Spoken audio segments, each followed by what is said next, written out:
সুইডেনে application period কিন্তু শুরু হয়ে গেছে এবং সবথেকে আমাকে যে প্রশ্নটা বেশি করা হয় সেটা হলো যে কিভাবে বাংলাদেশ থেকে ট্রান্সক্রিপ্ট পাঠাতে হবে। ট্রান্সক্রিপ্ট আপনাকে প্রথমত ফটোকপি করে নিতে হবে। অরিজিনাল ট্রান্সক্রিপ্ট কিন্তু পাঠাবেন না, সেটা আর ফেরত পাবেন না। ফটোকপি করে সেটা আপনার যে ইউনিভার্সিটি আর এক্সাম কন্ট্রোলারের কাছ থেকে আপনার অ্যাটেস্টেড করে নিতে হবে।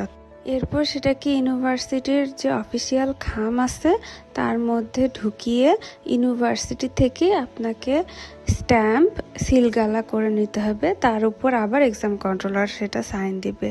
সেটাকে আপনি কুরিয়ার করে ইউনিভার্সিটি অ্যাডমিশনের যে অ্যাড্রেস আছে সেই অ্যাড্রেসে পাঠিয়ে দিবেন। এক্ষেত্রে ফর্মে আপনার ইউনিভার্সিটির অ্যাড্রেস দিবেন এবং 2তে সুইডেনের যে ইউনিভার্সিটি অ্যাডমিশন এসি আছে সেটার অ্যাড্রেস দিবেন।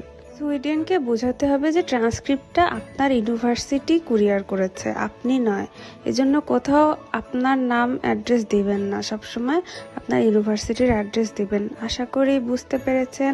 সুইডেনে অনার্স বা মাস্টার্সের অ্যাপ্লিকেশন সম্পর্কিত কোনো তথ্য জানার থাকলে কমেন্ট করবেন। ধন্যবাদ।